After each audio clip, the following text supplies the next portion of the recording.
znatiželjni dupin. U dubokom plavom oceanu živio je razigrani dupin po imenu Finli.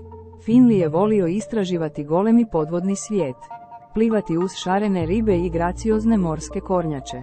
Jednog sunčanog dana, dok je Finli plivao u blizini koraljnog grebena, primijetio je svjetlucavi objekt skriven među koraljima.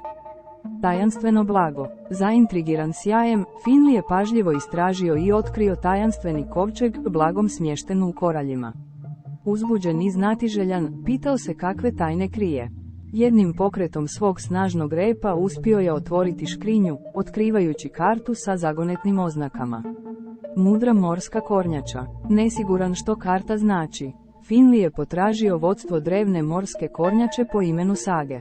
Sage je bio poznat po svojoj mudrosti i godinama je istraživao oceanske dubine. Pregledao je kartu i prepoznao je kao vodič do podvodnog kraljevstva davno izgubljenog u vremenu. Avanturistička hobotnica. Sage je savjetovao Finliju da zatraži pomoć Olijeja, pametne i nestašne hobotnice koja se mogla kretati kroz skučene prostore i razotkrivati misterije. Zajedno, Finli i Oli krenuli su u uzbudljivu potragu kako bi otkrili skriveno podvodno kraljevstvo prikazano na karti. Začarani brodolomac. Slijedeći upute na karti, Finli i Oli našli su se kako plivaju prema drevnoj olupini broda. Dok su oprezno istraživali ostatke broda, otkrili su čarobni biser koji je zračio blagim sjajem. Biser je otkrio tračak podvodnog kraljevstva, vodeći ih dublje u ocean. Razigrana sirena. Duboko u dubinama oceana, Finli i Oli naišli su na ljubaznu i radoznalu sirenu po imenu Mara. Svojim melodičnim glasom i iskričavim repanjem, Mara je podijelila priče o slavnoj prošlosti podvodnog kraljevstva i izazovima kojima se suočavalo. Koraljni labirint.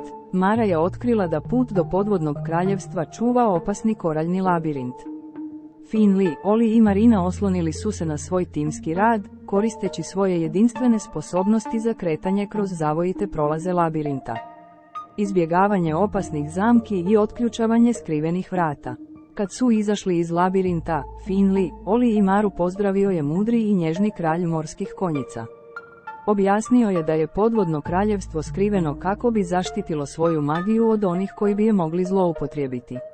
Impresioniran njihovom hrabrošću, kralj morskih konjica povjerio im je obnovu harmonije i čuvanje tajni kraljevstva. Vođeni kraljem morskih konjica, Finli, Oli i Mara radili su zajedno oceanskim stvorenjima na zacjeljivanju oštećenih koralja, čišćenju vode i očuvanju prirodne ljepote kraljevstva. Njihovi napori vratili su život i boje u nekada sumorne kutke podvodnog svijeta. Dok su se Finli, Oli i Mara opraštali od podvodnog kraljevstva, gledali su unatrag ponosom i radošću. Kraljevstvo se ponovno pretvorilo u živahni raj. Ocean je svjetlucao od zahvalnosti, a Finli, Oli i Mara znali su da će zauvijek biti zapamćeni kao heroji dubokog mora. I tako su Finli, Oli i Mara nastavili svoje avanture, istražujući čuda oceana i šireći svoju ljubav prema podvodnom svijetu i svima kojima su se susretali.